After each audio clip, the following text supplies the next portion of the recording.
La motrigina es un medicamento comúnmente conocido por el mundo como estabilizador del ánimo. Desde mi perspectiva no es una muy buena descripción de lo que es realmente la motrigina. Sin embargo, para poder deducir un poquito su funcionamiento, nos podemos basar en este nombre, ¿cierto? En cómo lo llaman los psiquiatras y otros.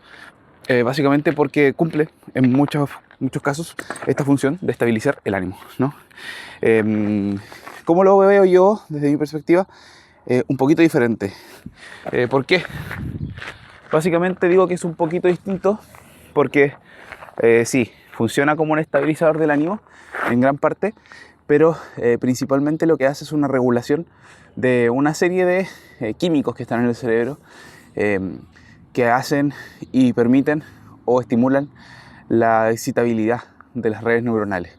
De esta forma, la motrigina regula la excitabilidad de las redes neuronales del cerebro. Y esto hace que un fenómeno conocido como la hiperexcitabilidad deje de ocurrir. Esto ocurre en qué tipo de personas. Fenómeno clásico en epilepsias. En la epilepsia ocurre un fenómeno de hiperexcitabilidad cerebral donde existe un exceso de comunicación en el cerebro, por decirlo de alguna forma. En el trastorno de déficit de atención también está documentado y también los usos principales suelen ser para trastornos bipolares, en algunos casos incluso trastornos limítrofes de la personalidad u otros. Sin embargo, desde mi perspectiva, entender a la motrigina solamente como un estabilizador del ánimo resulta profundamente simplista, porque estabilizar el ánimo no es reducir la excitabilidad neuronal. Y es por ello que en este video mi intención es mostrar un poquito y explicar un poquito el efecto que ha tenido en mi cerebro. En mi cerebro en particular, cuyas características ya he conversado en otros videos, pero voy a resumir acá. Yo tengo un cerebro que tiende a la baja comunicación local y una alta comunicación global. Sin embargo, también debo decir que la comunicación en mi cerebro suele estar bastante excitada, tanto por mi personalidad, que soy una persona súper ansiosa, como por mis características neuronales genéticas y heredadas, ¿no? Ciertos factores como la dopamina, algunos receptores particulares de la misma dopamina y otros neurotransmisores interesantes que uno podría llegar a entender si conociese todo sobre el cerebro de uno. Claramente no es el caso. A pesar de que sí sé bastante, no es el caso. En fin, trastornos que puedo o no puedo tener. Bueno, ya he conversado de lo poco que me gusta hablar de trastornos en general, básicamente porque me parecen estúpidas las etiquetas de los trastornos, ya que se basan en ideas psiquiátricas con el único propósito de ¿qué? De ayudar a los pacientes, no tanto del conocimiento o de generar categorías estrictas, con silogismos claros, con características contundentes. No, o sea, se toman una serie de características que son, que tienen, ¿cierto? Un cierto grupo de personas que comparten una serie de sintomatologías, una serie de complicaciones, una serie de condiciones, y a eso se le llama de una u otra forma. De tal forma que hoy en día tenemos cosas como el espectro autista, que corresponde a cientos de neurotipos muy diferentes, cientos de formas de entender el mundo, pero que comparten una serie de características como la hiperexcitabilidad sensorial, como por ejemplo la complicación con términos de la percepción de la empatía, la baja comunicación, las fijaciones o los intereses profundos, como le dicen ahora, y otros.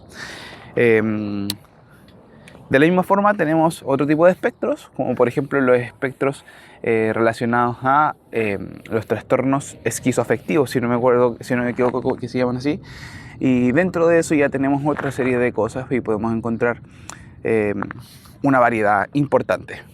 Fuera de esto, y para reducir, porque igual es importante reducir un poquito algunas cosas, ya que es bastante difícil en la ciencia categorizar, específicamente cuando hablamos de sistemas emergentes, de algo tan complejo que aún no conocemos muy bien, que es el cerebro. Yo entraría dentro de esto que se llamaría el espectro autista, al menos según los test y las baterías de test que se realizan para esto, sí encajaría. También encajaría dentro de lo que son las sobreexcitabilidades de Dabrowski, también encajaría dentro de lo que son las altas capacidades, también encajaría dentro de lo que es probablemente una de las cosas que en verdad no estoy tan seguro, pero todo aparenta que sí, al trastorno bipolar tipo 2 y quién sabe más a qué otra cosa, ¿no? En el fondo, la verdad es que este tipo de situaciones tampoco me complican tanto y podría yo decir que en verdad no tengo ninguna de estas cosas por un simple motivo. No me afectan de forma tan negativa en el día a día. Entonces eso igual genera que en el fondo es un poquito igual, ¿no? Si tengo o no tengo una de las cosas, pero en el fondo para entender cómo funciona el cerebro y para entender cómo funciona la lamotrigina específicamente en mi tipo de cerebro, igual sería interesante, ¿no? Atribuirme ya directamente y de plano estas características, como son pertenecer al espectro autista, tener bipolaridad tipo 2 y tener altas capacidades. Estas tres condiciones que pueden parecer, oye, ya un poco más entendiste TDAH también y TOC y toda la wea. No. ¿Por qué se juntan tres cosas en mí? Bueno, probabilidades. Lo primero, mi familia tiene varias cosas de estas. Segundo, y más importante, existe una serie de comorbilidades bastante claras con respecto a todas estas cosas. Por ejemplo, está muy claro que el TDAH, el autismo, los trastornos bipolares comparten bastantes redes, bastantes condiciones que finalmente generan, ¿cierto?, estos trastornos y por tanto se encuentran más presentes en personas que ya tienen uno u otro trastorno que en personas que no tienen ninguno. De tal forma que, por ejemplo, una persona que tiene autismo tiene el doble de probabilidades de tener TDAH y una persona que no tiene nada tiene menos probabilidad de tener autismo o TDAH que otra persona que sí tiene otra condición. En fin. Dejando en claro que este es el perfil neuropsicológico, neuropsiquiátrico de mi cerebro, ahora podemos llegar a hablar un poquito de lo que sería la lamotrigina. Como había comentado, la lamotrigina no es necesariamente solo un estabilizador del ánimo. La lamotrigina resulta como algo mucho más complejo que regula la sobreexcitabilidad cerebral. De tal forma que si uno tiene picos de sobreexcitabilidad o picos de excitabilidad cerebral, la lamotrigina de alguna forma va a disminuir, coartar, como por decirlo de alguna forma, hacer un filtro de paso alto con respecto a esa excitabilidad y no va a permitir que el cerebro termine de excitarse de la misma forma que lo haría sin la lamotrigina. De tal forma que la lamotrigina funciona como un regulador de esta respuesta cerebral. Esta respuesta cerebral, como bien se dice que es un estabilizador del ánimo, puede ser una respuesta emocional, puede ser una respuesta cognitiva, puede ser una respuesta sensorial, etc. En mi caso en particular, la mayoría de las respuestas tienen que ver con el eje racional, con el eje cognitivo, porque ya tengo muy capado lo que sería básicamente el eje emocional. Así que, en fin, vamos a hablar particularmente de, en mi caso, que estamos hablando del eje cognitivo, racional, de pensamientos, de comportamientos, más que en el aspecto del ánimo, que en mi caso en particular nunca resultó ser un problema, a diferencia del otro. Un poquito de contexto de qué es lo que estaba viviendo antes de la lamotrigina. 6 meses antes de comenzar con la lamotrigina, estaba viviendo lo que sería un episodio de manía, bastante bien documentado, en cualquier caso podría ser una hipomanía, en donde estaba con una hiperexcitabilidad cerebral, pero tremenda, absurda, hasta tal punto de no dormir por las noches y no por un problema tan importante. A ver, para mí sí era muy importante, pero para la mayoría de las personas puede que no hubiese sido tan importante. Por ejemplo, es normal no dormir en las noches si tú tienes una deuda. Es normal si crees que alguien te va a pegar y estar sobreexcitado sensorialmente. Pero lo que a mí me pasaba un poquito es que tenía una serie de pensamientos que me hacían creer que yo era muy importante y que yo tenía unas capacidades casi que especiales. Y eso de alguna forma me hizo comenzar a escribir también una serie de textos, de teorías, de historias que me hacían no dormir y me hacían no disfrutar nada fuera de eso.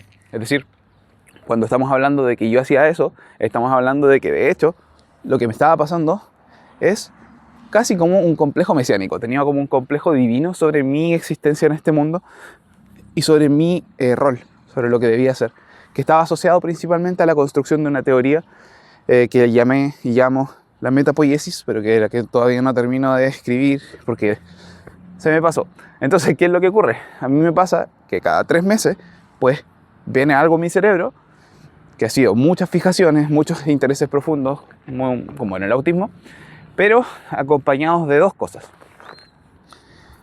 Un exceso de activación, es decir, yo no puedo dormir, yo no puedo hacer nada, solamente puedo pensar en eso, solamente puedo hacer eso y solamente estoy pensando en eso, de tal forma que puedo consumir 6, 7, 8 horas de información al respecto al día y en la noche. Estar pensando en eso, o sea que recibo información y voy manipulando la información y adquiriendo la información. Y después, ¿qué pasa? 2 meses después, 3 meses después, esa fijación que estaba ahí, en muchos casos resulta resuelta, valga la redundancia. De tal forma que me suele durar una cierta cantidad de tiempo bastante bien establecido, y posterior a eso viene una etapa en la que básicamente me pongo a ver solamente reels, videos de fútbol o jugar al Pokémon. Y eso ha sido una constante a lo largo de mi vida. La verdad, a mí lo que me complicaba es esta segunda parte, ver reels todo el día. Aparte de estar sobreexcitado sensorialmente, sí tenía una serie de complejidades, como por ejemplo dificultades para conciliar el sueño, pensamientos demasiado rápidos, dificultades para sociabilizar. Básicamente, ¿por qué? Porque al solamente interesarte ese tema, si tú estás hablando sobre el próximo partido del jueves con cualquier persona, pues no te importa. Entonces te deja de importar sociabilizar. Entonces reduces al mínimo lo que sería este tema. Viene un perro gigante. Venga.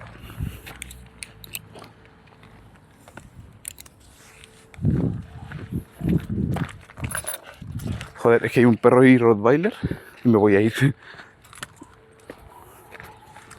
Joder, macho. Que me gustan los Rottweiler, ¿no? Pero no sueltos. En fin. ¿Qué estaba diciendo? ¿Qué hizo la motrigina en mi cerebro? Joder, llevan 11 minutos y creo que esta basura se corta a los 15. Me cago en la puta. En fin. La motrigina, como había dicho, hace un paralé. Hace un stop. Y este stop es el que a mí particularmente ya estoy viviendo.